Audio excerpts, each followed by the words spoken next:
ძალიან მალე დიზაინებს ჩვენი ოკუპირებული ტერიტორიების დაბრუნებას. დიდება საქართველოს და დიდება ქართველებს. და გავამარჯოს ყველა საქართველოს მოყვარულ სტუმარს და არა ოკუპანტებს. ჩავედით.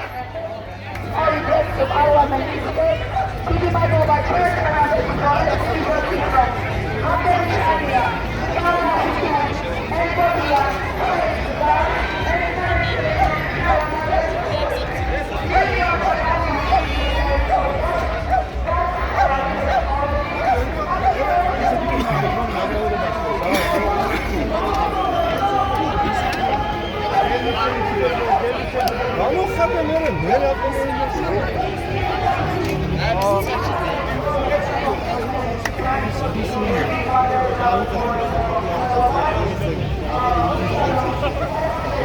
Thank you.